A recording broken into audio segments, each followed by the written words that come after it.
last week for Women in Early Christianity. I hope you've enjoyed it. I've had a good time being with you and talking about these things. So today's a text that's a little different. I would imagine that few of you had heard of this text before, though I know of a few of you probably have read it before. So let me go to my share screen. I'm going to go back and forth between sharing screen and not, because unfortunately the translation of this is on my laptop, and I can't see it if I'm sharing the screen. So if you ask me a question about something, I'll have to stop sharing my slides. Eric, But yes, yes. A translation of Ephesians 5 from the Inclusive Bible, which is far different than any I've ever seen. And I would like to be able to read that. Okay. Okay? Go ahead. Need to do that now. Sure. Well, why don't you tell me when that would work for you in your presentation? Well, okay, just don't let me forget, because I'm not a great multitasker like Amy. I'll probably forget if just left to my own devices. So maybe towards the end we'll come back to it, and that might be a nice way to finish up. Does that sound okay? Okay. All right. So how many of you, I realize that the translation link I sent you is a little bit of an old English translation. It's a little bit stilted. That's unfortunately the case with some of this public domain stuff, but hopefully it wasn't too bad. What did you make, just kind of base reactions to this story? You know, maybe one word responses. You can unmute yourself.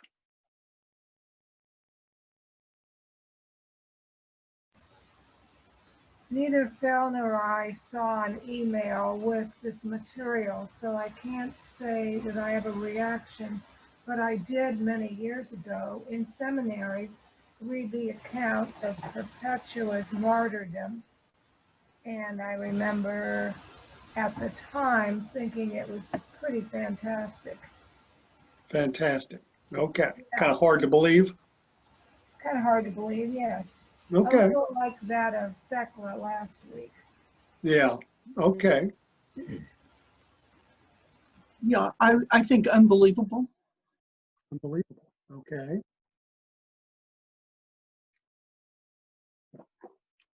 Shocking. Shocking. Yeah.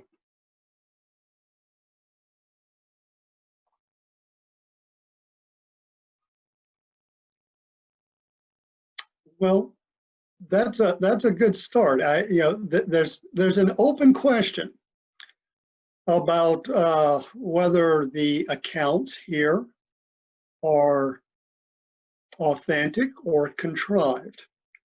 Though I have to say that the most recent study of this that I was looking at before doing this with you makes a pretty good case to my mind that the accounts of Perpetua and Satyrus probably are authentic.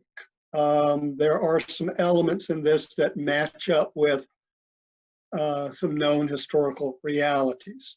So, you know, for our purposes, we don't have to decide whether it's authentic, that is, incorporates actual accounts of some sort of prison diary of Perpetua and Satyrus. We don't have to decide that right now, but do remember that this was circulated in the North African churches and was pretty popular. So it had a it had an audience that found this credible, inspirational. So we can go with that for the time being. So here's just one modern picture of Perpetua and Felicitas, or Felicity. And let me, okay, I am screen sharing. Let me,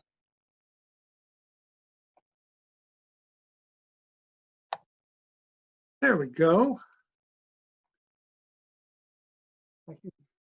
Got to move your faces off to the side here so I can see my own slides. There. So the story is set in Carthage, and we can date it to an event or a timer in 203. And the text was apparently originally in Latin, though we've got some Greek versions of it. And it's been dated to just a few years later, a couple or 3 years later. And as I hinted at earlier, it's a combination of accounts supposedly by Perpetua and Satirus with a third person narrator, we might call him or her. And so, well, I'll sometimes refer to the narrator as the voice that we sometimes get.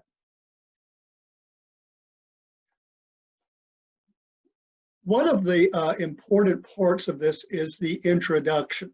In Latin, this is the exordium.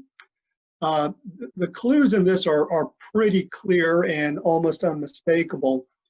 Whoever this narrator is, he or she is writing from the perspective of a Christian movement called New Prophecy, or Montanism. I think we've mentioned it before. This was a movement that began in Central Asia Minor, the second half of the 2nd century. So in 203, it's a few decades old, a couple or 3 decades old. And it celebrated a fresh outpouring of the Holy Spirit. Its leaders claimed that they were prophetically inspired by the Spirit to bring new revelations.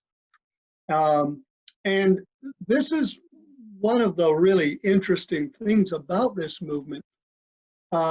It occurs at a time when certain parts, certain regions of Christianity are evolving in the direction of what I've called before emerging Catholic Christianity, little c. Catholic meaning universal or worldwide. And one of the hallmarks of emerging Catholic Christianity was a church leadership structure that sounds pretty familiar to us. Bishops at the top, followed by elders, the forerunners of priests, and deacons next.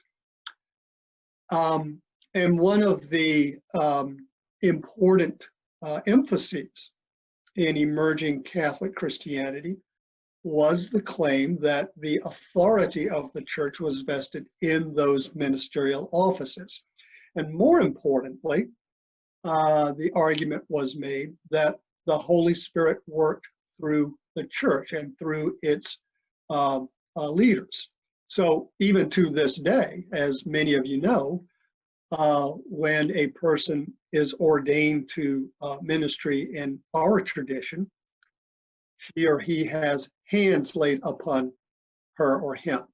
And that is the moment where the Spirit operates through those already ordained, already authorized, and the Spirit now comes to rest upon the new minister, the new elder, for example.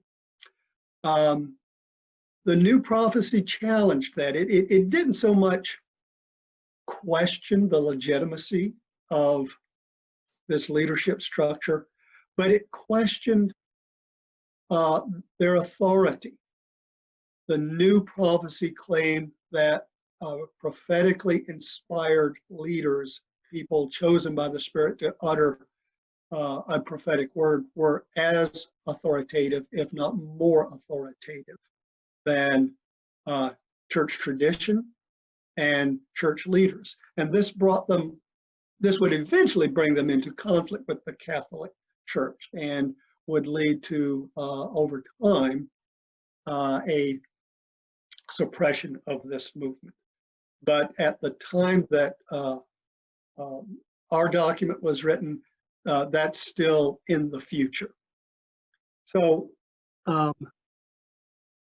you might recall at the beginning of the account, the author quotes that passage from Acts, which is quoting the book of Joel about how in the days to come, God will pour out his Spirit on God's people so that they will prophesy. That was a very favored piece of scripture for the new prophecy movement. So what we probably want to then understand is that Perpetua and the other Christians in this story are new prophecy Christians or Montanist Christians.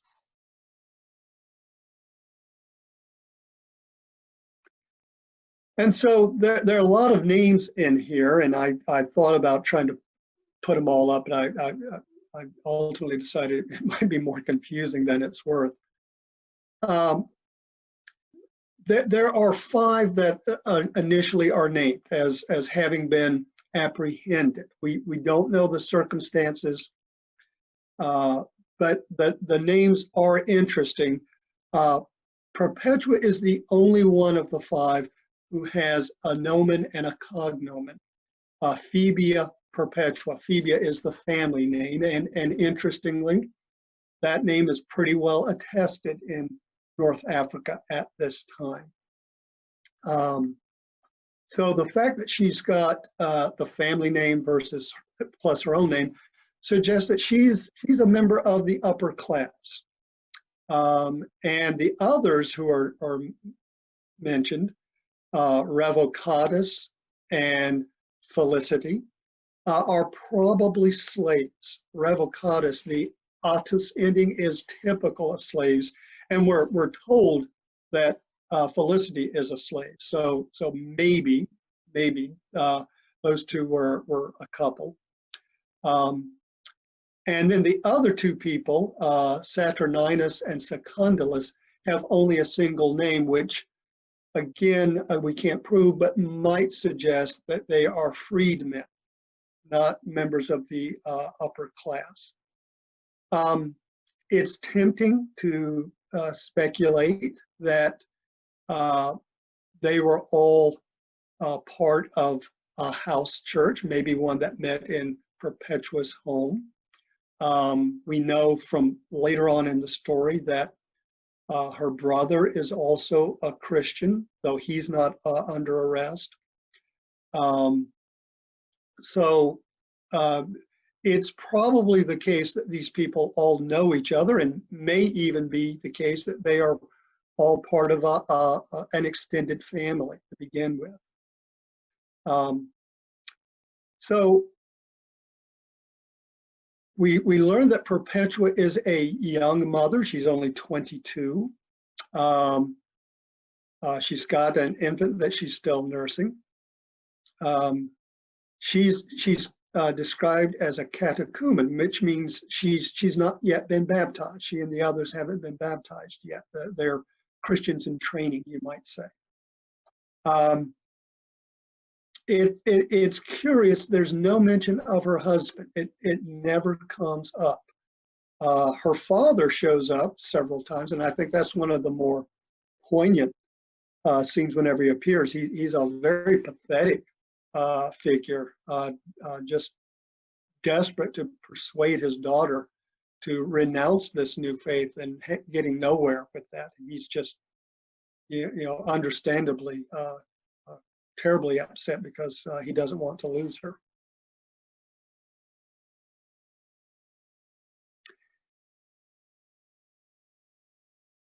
There seems to be a lot of access that these five have to others.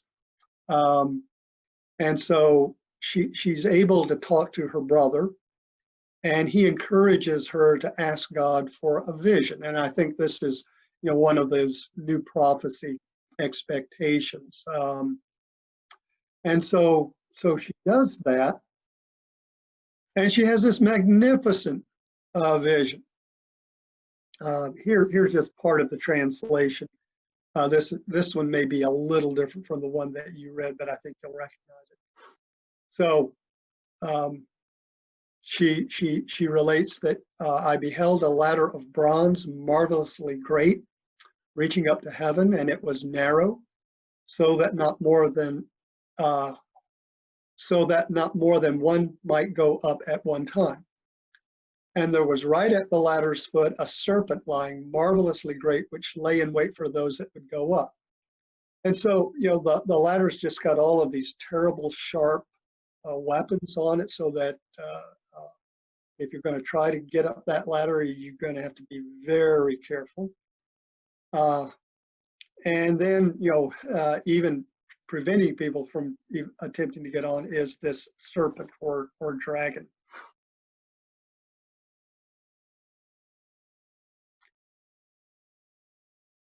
And this is where the figure of Satyrus comes in. Satyrus appears to be the leader of the Christian group. A little bit later, he ends up being in jail with them. Here he's just a figure in her vision, but he's climbing the ladder ahead of Perpetua and encouraging her to climb.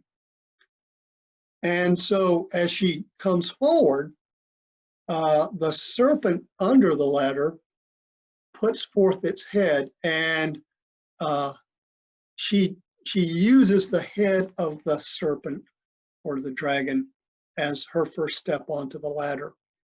And some of you probably caught this reference, the story in Genesis 3, where after God has begun to punish the serpent, God says that I will put enmity between you, the serpent, and the woman, and between your offspring and hers. He will strike your head, and you will strike his heel. So this is the devil in Christian imagination, and Perpetua is about to, as it were, strike the head of the serpent. And that image will come up again later. Some of you probably already remember where.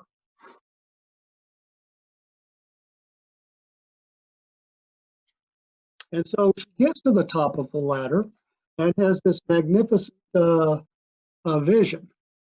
I saw a very great space of garden, and in the midst a man sitting, white-haired in shepherd's clothing, tall, milking his sheep, and standing around in white were many thousands. He raised his head and beheld me and said to me, "Welcome, child." And he cried to me, and from the curd he had from the milk he gave me, as it were, a morsel. And I took it with joined hands and ate it up. And all that stood around said, "Amen." And at the sound of that word I awoke, yet eating I know not what of sweet. So she wakes up, she's got a sweet taste still in her mouth. So just initial reaction. What does this communicate to you?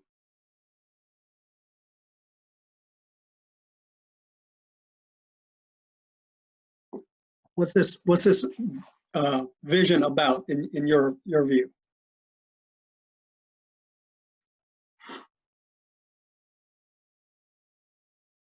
About Eve eating the apple. Okay. Or maybe kind of like communion. Okay. I am reminded of Jacob's vision of the ladder to heaven. Yeah. occurred on the eve of him thinking he was going to die. He was going to meet his brother. He screwed over royally after being, having, gotten out of town for like more than 14 years, and he thought his brother would kill him. I'm reminded of that, but there's this very reassuring, Jacob, I don't think, got to go up the ladder. He actually wrestled with God at the bottom, but she got to go up, and the figure in shepherd's clothing, I'm thinking, has to be Jesus because he's referred to as the Good Shepherd, correct? Well, it does require a little interpretation, but I think that the shepherd's clothing is probably your strongest clue. Yeah. I think this is reassurance that God will strengthen her. Okay. He gave her food, and food gives us strength. That God is going to be with her. I think that's what it means. Now notice that she stepped on the head of the serpent and made it all the way to the top of the ladder. So she has, in this vision, stepped into heaven, where she's joined by the heavenly host. So to mix in another metaphor here, the very narrow ladder is another image for the narrow path. And so she's made it in this vision. So let's see what she makes of this. She and her brother interpret this to mean that she and the others are going to die martyrs' deaths. And that's good news. She's not disturbed by that. In fact, it brings her some real joy. And I think this is part of the tone of this document that some of you found a bit fantastic. But the early Christian martyr stories do have this quality that a martyr's death is a very good way to go.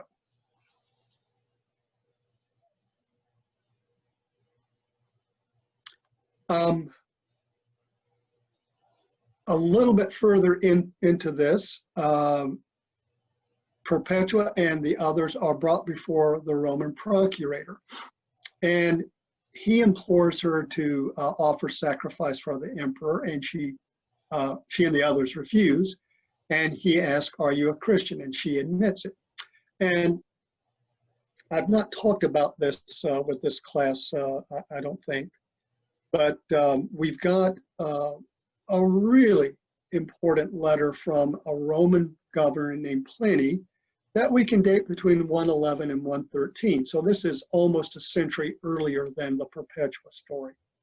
But it's the first document where a Roman official mentions Christians. And Pliny is just exasperated with who these people are. He doesn't know much about them. He knows that they're supposed to be illegal. And so when these people are brought before him and accused of being Christians, he tells them basically, look, if you can renounce this Christ and offer a simple sacrifice to the emperor, you're free to go. And some are willing to do that, but others that are unwilling to offer sacrifice and unwilling to denounce Christ, he has executed. And it's remarkable that the scene here in the story of Perpetua mirrors that almost a century later.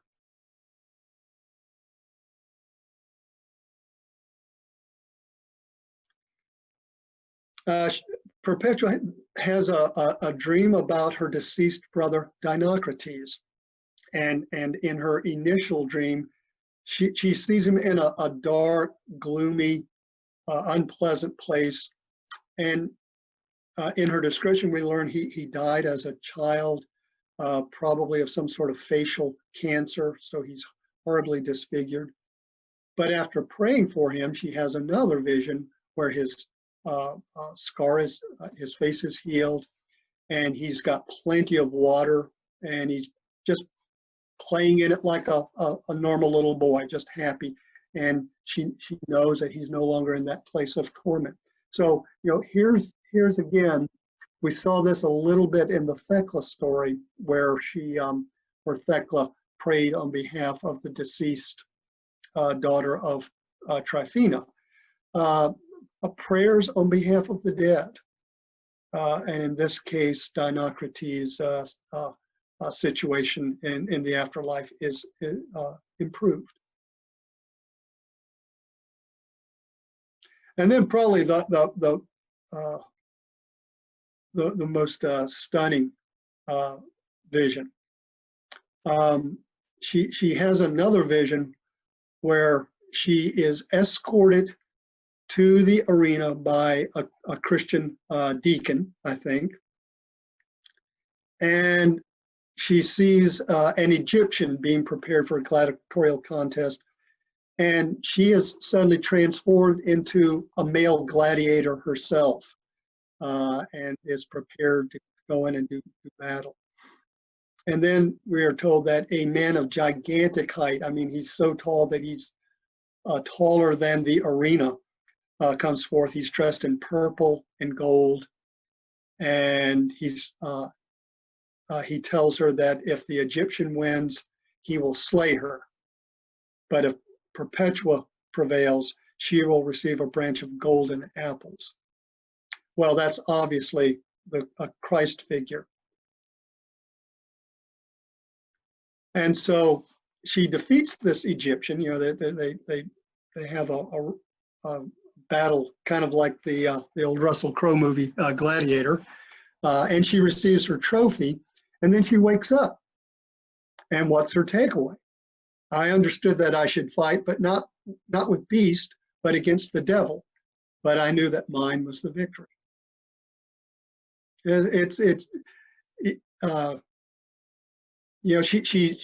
She's processing what's likely to happen to her. And so she sees it in terms of a gladiatorial contest. Very interesting. By the way, this is, I forget what week it was, maybe a couple or 3 weeks ago, where we were talking about Mediterranean conceptions of maleness. And I noted in passing that the word virtus, our word virtue comes from it. Virtus literally means manliness. So it's interesting to me that here in the dream, Perpetua is turned into a male, a gladiator, just the quintessential image of a manly man. So this is, I think, a theme that we sometimes see in some of these martyrs of Christian females, that they display manly courage in their situation.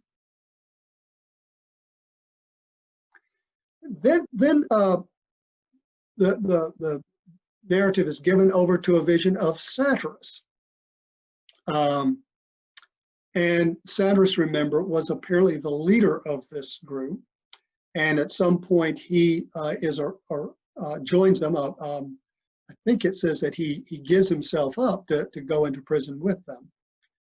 And in his vision, Perpetua and Satyrus both suffer martyrdom and then are transported to heaven.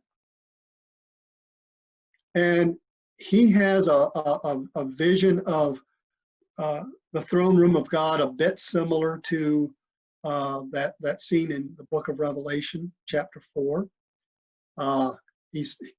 In his account, he says, we heard as it were one voice crying, holy, holy, holy, or in Latin, sanctus, sanctus, sanctus.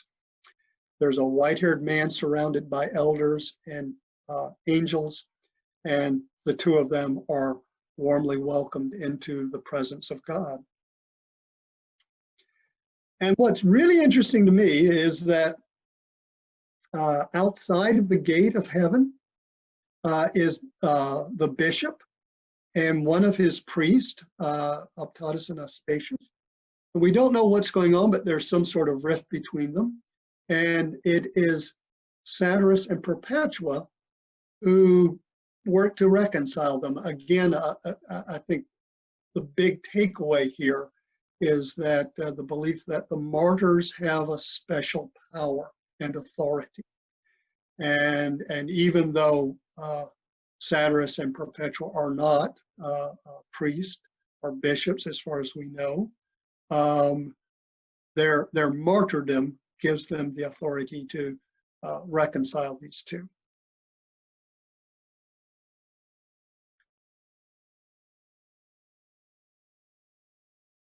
And then, after that, we get the narrator's account of the deaths of this Christian group. Secundulus dies in prison before they're sent out to the arena. Perpetua has earlier surrendered her child to her family. There are Christian people who seem to take the child in. The really heartbreaking part is Felicity is 8 months pregnant, and she and the others pray for her to have the child prematurely so that she can die with them. And it happens. That might be one of the more unbelievable parts, right? But at least according to this, she gives birth to the child and is able to accompany her fellow prisoners into the arena. The night before, they celebrate an agape. It's one of the terms used for the Christian celebration of the Lord's Supper. So they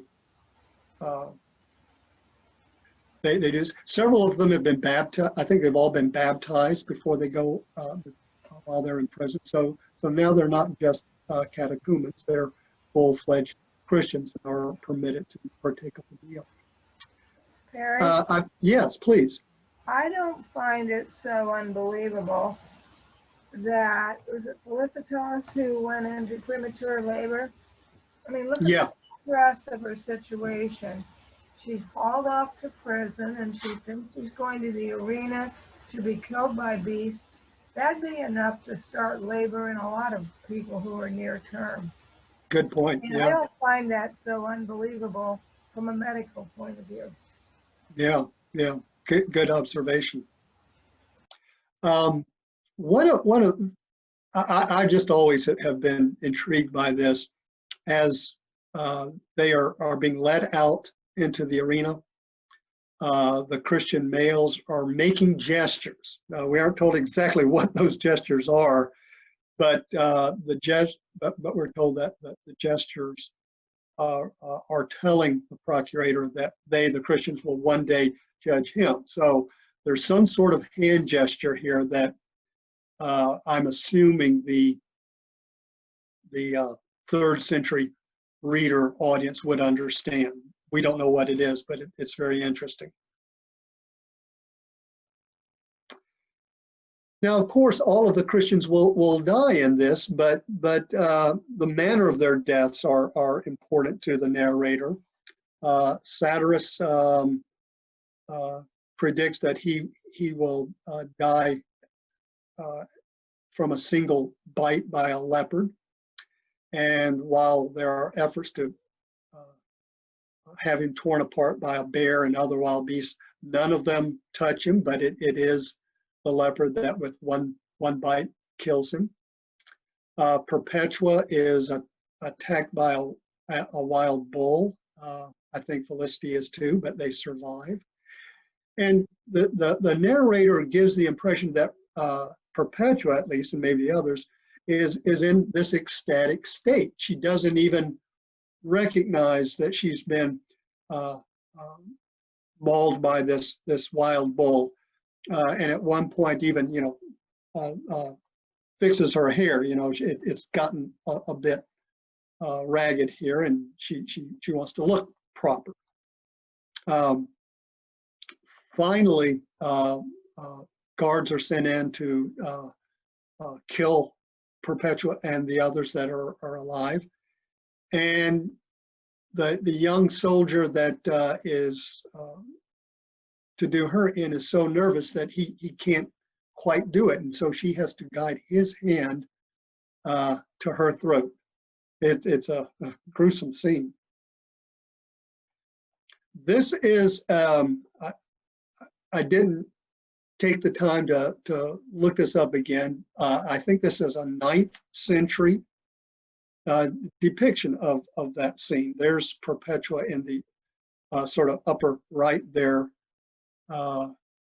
And I forget what church this is in, so maybe I can find that and relay that in an email.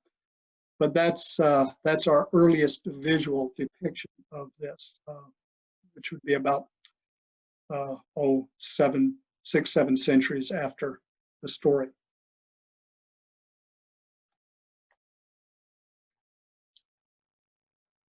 So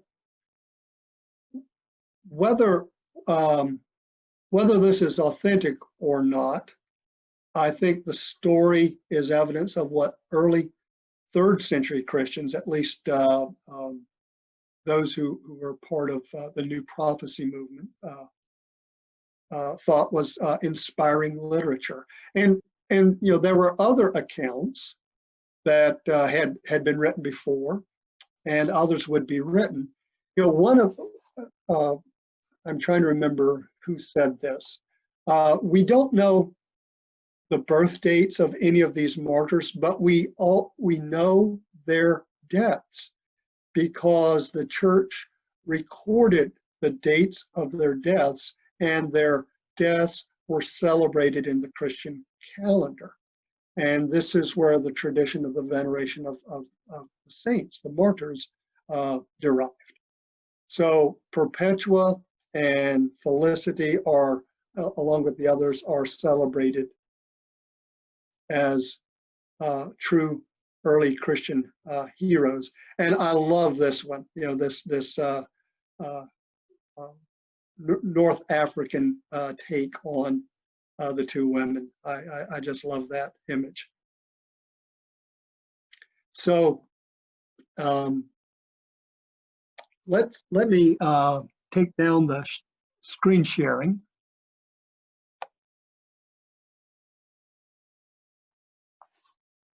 And see what kind of questions or reaction you might have.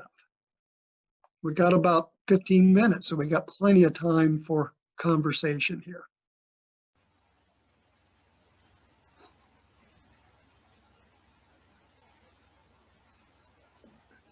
Perry, it doesn't seem to be any more fanciful to me than much of in Revelation.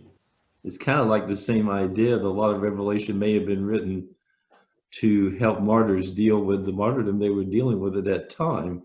And I would think that this sounds a lot like a piece written to provide comfort to people, something we've not really had to deal with as far as martyrdom. Yeah. And this kind of literature was very popular with the New Prophecy movement. The book of Revelation was a favorite of theirs, which is one of the reasons why the book of Revelation was not a favorite in some other communities. It was, of all of the books of the New Testament, the book of Revelation had, shall we say, the greatest challenge of being accepted into the canon.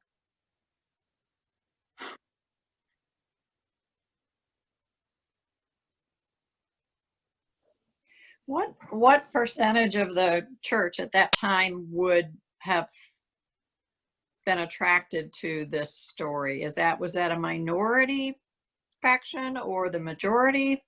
It's really hard to know, Anne, because we don't have records like that. Even our idea of how many Christians there were in the year 200 is an educated guess at best. We do know that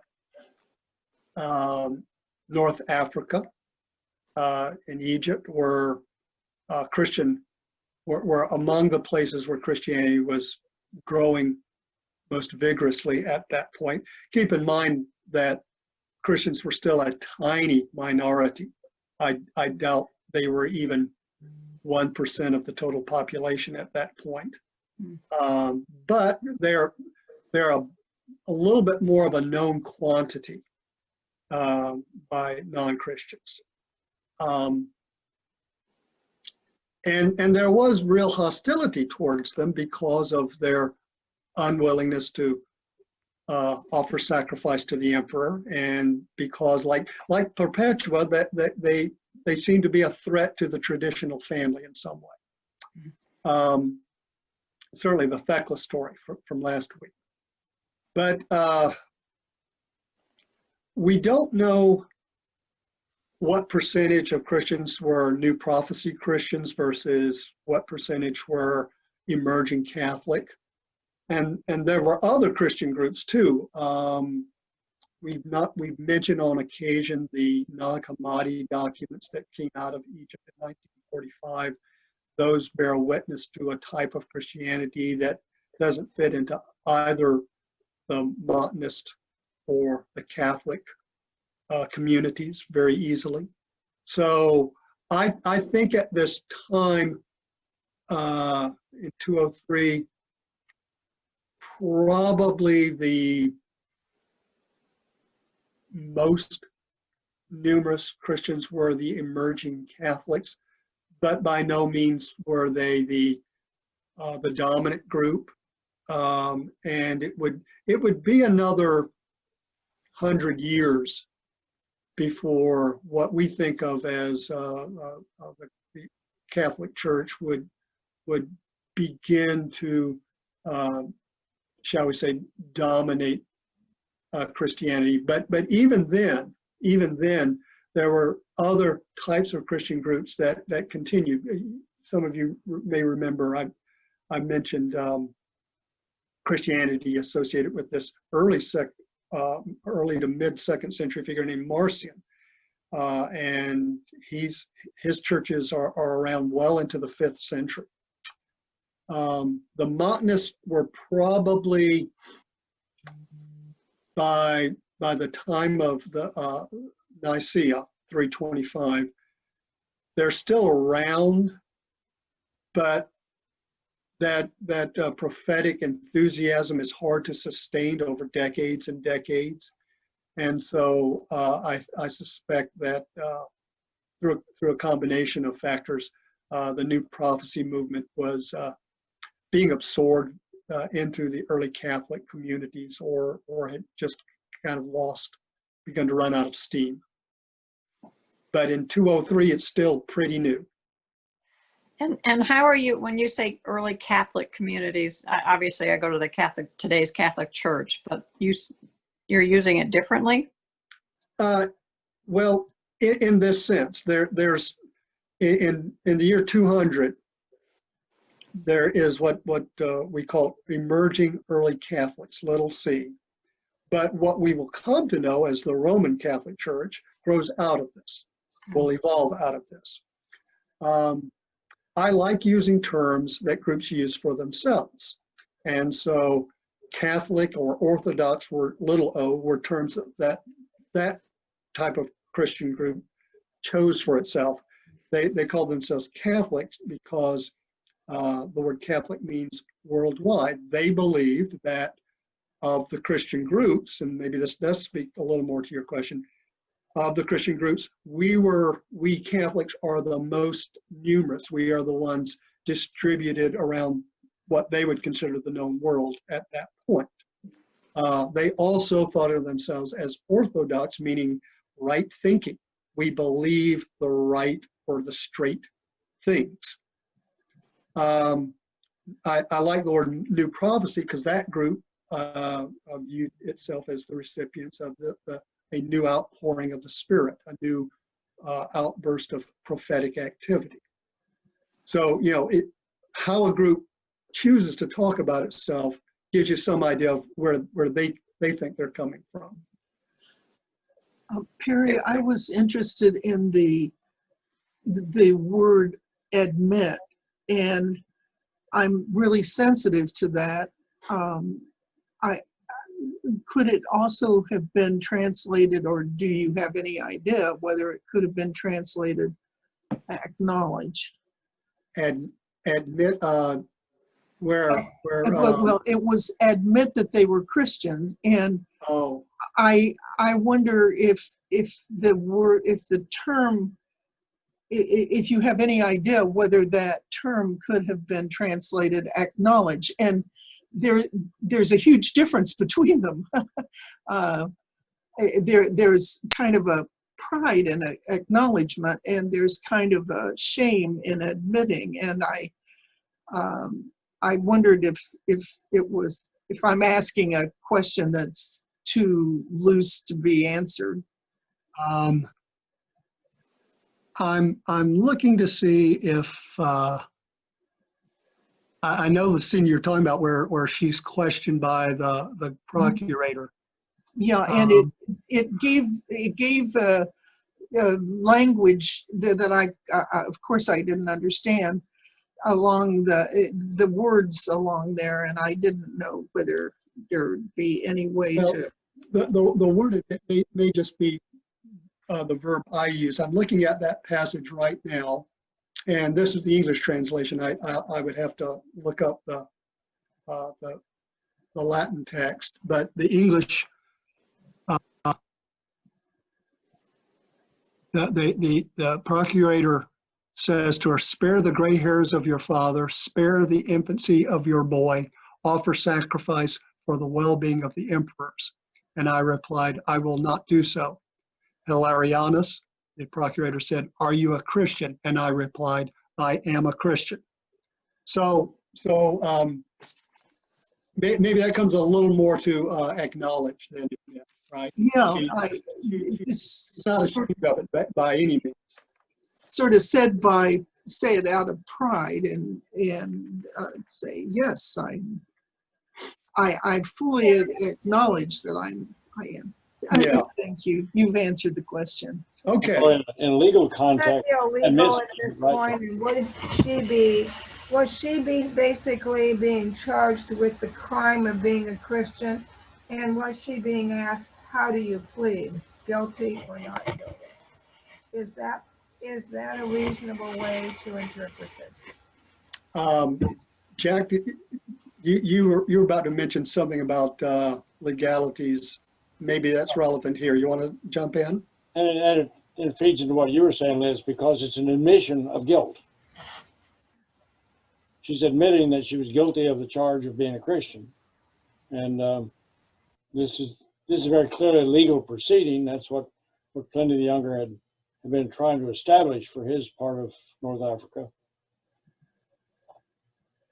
Yeah, the letter of Pliny is been much studied and written about, but Pliny begins his letter, and remember that he's writing almost a century before the story of Perpetua. But Pliny says, "I know there have been trials involving Christians, but I was not present at any of those." And so he's aware that there's some sort of legal precedent there, but he's not sure about the particulars. And he's writing now to the Emperor Trajan saying, "I was presented with a situation where a number of people were accused of being Christians. Here's how I handled it. Tell me if I did okay."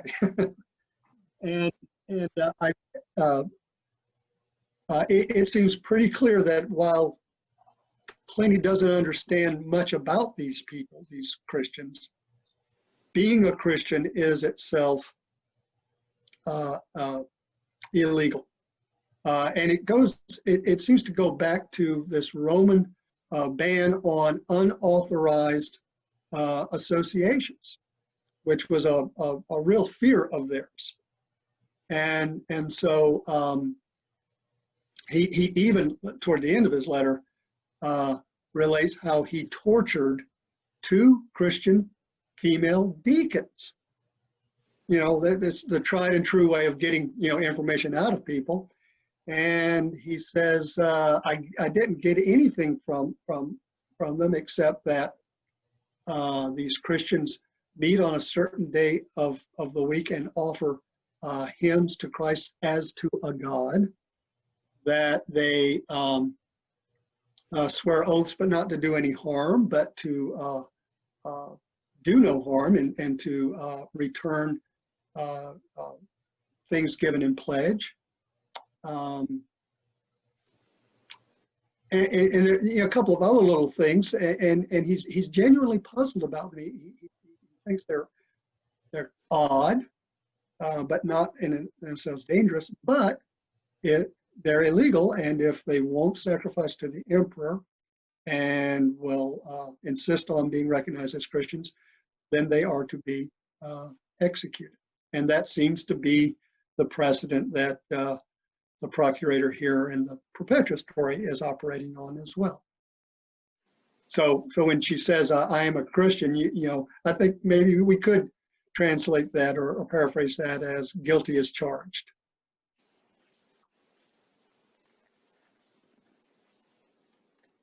How about any other questions or observations? You guys are really on it today.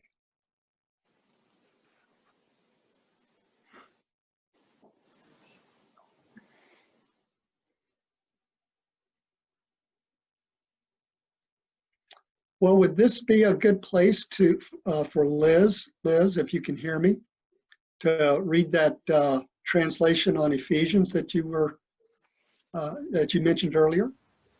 Yeah, this is Ephesians 5, starting at verse 21. This is a passage that has been used by literalists to tell women in marriage that they have to be subservient to their husband, and he's only told that he has to love her. This is an egalitarian kind of translation called the Inclusive Bible. Defer to one another out of reverence for Christ. Those of you who are in committed relationships should yield to each other as if to Christ, because you are inseparable from each other, just as Christ is inseparable from the body, the church, as well as being its Savior. As the church yields to Christ, so you should yield to your partner in everything. Love one another as Christ loved the church. He gave himself up for it to make it holy, purifying it by washing it with the gospel's message, so that Christ might have a glorious church, holy and immaculate, without mark or blemish or anything of that sort. Love one another as you love your own bodies. Those who love their partners love themselves. No one ever hates one's own flesh. One nourishes it and takes care of it as Christ cares for the church, for we are members of Christ's body. This is why one person leaves home and clings to another, and the two become one flesh. This is a great foreshadowing. I mean, it refers to Christ and the church.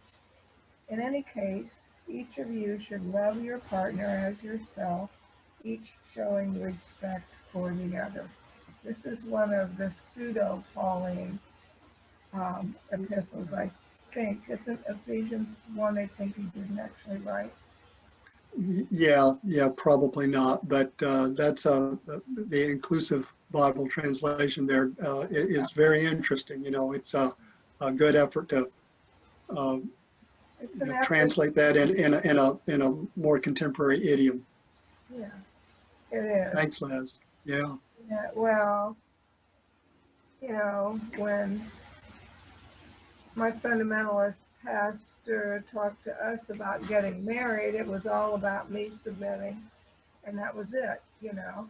and he trotted out Genesis and basically said that the one part of the curse that put women under men ought to be observed and the other two should be gotten rid of. And I pointed out how, well, he didn't say it that way, he just emphasized the one, and I asked him if he thought that it was okay to get rid of pain, because that was part of the curse, and if it was okay to make advances in agriculture so we weren't eating our bread by the sweat of our brow, and he thought that was fine to get rid of. And I said, well, if these two parts of the curse should be overcome, why are you advocating for the third one to be carried out? He didn't have an answer for that. I was just an observer to this theological argument.